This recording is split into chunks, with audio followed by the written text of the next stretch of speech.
Subscribe करें श्री विकास गौतम जी महाराज के YouTube channel को और हमारे वीडियोज सबसे पहले देखने के लिए बेल आइकन को दबाना ना भूलें।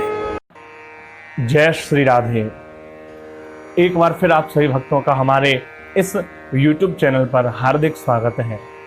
तो आज हम इस वीडियो के माध्यम से जल झूलनी एकादशी के व्रत के बारे में जानेंगे। इस व्रत को हमें कैसे करना है और जल झूलनी एकादशी के व्रत की कथा हम इस वीडियो के माध्यम से सुनते हैं। तो आप सभी हमारे हर वीडियो की तरह इस वीडियो में भी जय घोष के रूप में जय श्री कृष्ण लिखना ना भूलें।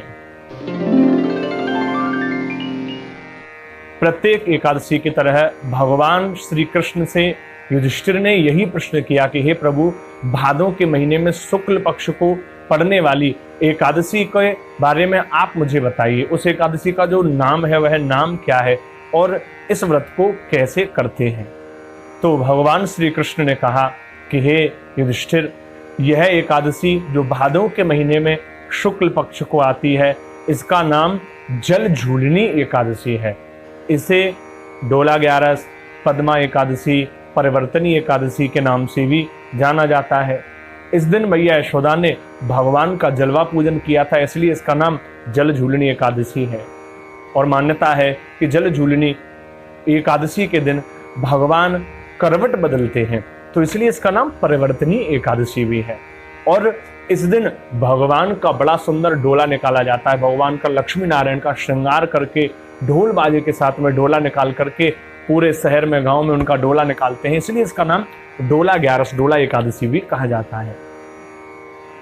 तो इस दिन हमें व्रत का संकल्प लेकर के व्रत का पालन करना चाहिए और भगवान के नामों का उच्चारण हमें करना चाहिए। ओम नमो भगवते वासुदेवाय इस मंत्र का जाप करना चाहिए। कृष्णाय वासुदेवाय, हरे परमात्मने, प्रणत क्लेशनाशाय, गोविंदाय नमो नमः इस मंत्र के द्वारा भगवान को प्रणाम नमन करना चाहिए। और रात्रि हरि कीर्तन करते हुए भगवान का यह व्रत हमें करना चाहिए। और अगले दिन इस व्रत का पारण द्वादशी तिथि में किया जाता है। तो आइए अब हम सुनते हैं जल झूलनी एकादशी की कथा।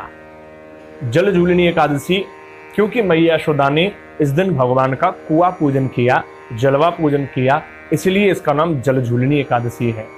जल झूलनी एकादशी, इसका नाम वामनी एकादशी भी कहा गया है, क्योंकि इस दिन भगवान वामन की कथा भी सुनी जाती है, भगवान वामन की पूजा भी की जाती है। तो जल झूलनी एकादशी के दिन भगवान वामन की कथा सुनने का ही महत्व बताया गया है। दैत्यों में हिरण्यकश्यप के पुत्र जो प्रहलाद भगवान के बहुत बड़े भक्त थे, उनके पुत्र हुए थे विरोचन। जिस विरोचन के पुत्र हुए हैं राजा बलि। राजा बलि भगवान के बड़े भक्त थे, लेकिन उन्होंने दैत्यों को परास्त करके अपना राज्य स्वर्ग में आधिपत्य जमा लिया। तो देवता भी बड़े परेशान हो गए कि अब हम क्या करें। स्वर्ग का राज्य देवताओं के हाथ से छिन गया। अमृत पीने के बाद भी देवता युद्ध में परास्त हो गए थे, क्योंकि दैत्यों के ऊपर उनके गुरु शुक्राचार्य की कृपा थी। और देवताओं को बड़ा अभिमान था अपने अमर होने का, उसके कारण देवता परास्त हो गए। और परास्त होकर के देवगण फिर भगवान विष्णु के पास में गए और भगवान विष्णु से कहा कि हे प्रभु, आप हमारी रक्षा करें, हमारा राज्य हमें वापस दिलवा दीजिए। तो भगवान ने कहा, देखो, मैं भी युद्ध तो कर नहीं सकता इस समय राजा बलि से, क्योंकि उसके ऊपर गौ और गुरु की कृपा है, और मैं जिसके ऊपर गौ और गुरु की कृपा होती है उससे मैं भी युद्ध नहीं कर सकता, लेकिन मैं मांग करके ला सकता हूं। तो भगवान ने वामन अवतार लिया था। अदिति माता के यहाँ पर भादों के महीने में शुक्ल पक्ष की द्वादशी तिथि को भगवान वामन अवतार लेकर के आए थे। तो भगवान ने जाकर के राजा बलि से 3 पग भूमि की याचना करी। राजा बलि ने कहा कि मुझे 3 पग भूमि नहीं, आप मुझसे कुछ और बड़ा मांग लीजिए, क्योंकि मैं एक बहुत बड़ा सम्राट हूं। तो भगवान ने कहा, नहीं राजन, मुझे केवल 3 पग भूमि ही चाहिए। लेकिन जब गुरुजी की समझ में यह बात नहीं आई, क्योंकि यह बालक 3 पग भूमि की क्यों हट कर रहा है, तो गुरु शुक्राचार्य ने जब अपने नेत्र बंद करके ध्यान दिया तो समझ गए कि यह कोई बालक नहीं है, तो भगवान है। तो गुरु शुक्राचार्य वहां पर आए और आकर के कहा कि ऐस वैरोचने राजन, कि हे राजन, ये कोई साधारण बालक नहीं है, ये साक्षात भगवान विष्णु का अवतार है। गुरु शुक्राचार्य कह रहे हैं कि कश्यपादितेर जातो देवानाम कार्य साधक, यह कश्यप और अदिति का पुत्र बनकर के देवताओं के काम को सिद्ध करने के लिए तुम्हें छलने के लिए आया है। तो राजा बलि ने कहा कि अगर ये भगवान होकर के मुझे छलने आए हैं तो भी मैं इन्हें स्वीकार करता हूं। मैं अपने यहाँ पर आए हुए याचक को दान देने से गुरुदेव मना नहीं कर सकता, इसलिए मुझे दान तो देना ही है। जब नहीं माने राजा बलि और भगवान ने संकल्प किया, संकल्प करते ही भगवान ने 3 पैरों की जगह 2 पैरों में ही राजा बलि के संपूर्ण राज्य को नाप लिया था। एक पैर स्वर्ग में रखा और दूसरा पाताल में भगवान ने रखा। तो भगवान ने कहा, राजन बड़े देने वाले दानी बन रहे थे, अब बताओ तुम्हारी सारी संपत्ति को मैंने केवल 2 पैरों में नाप लिया है, तो अब मैं अपना तीसरा चरण कहाँ रखूं? मुझे अपना तीसरा चरण कहाँ रखना है?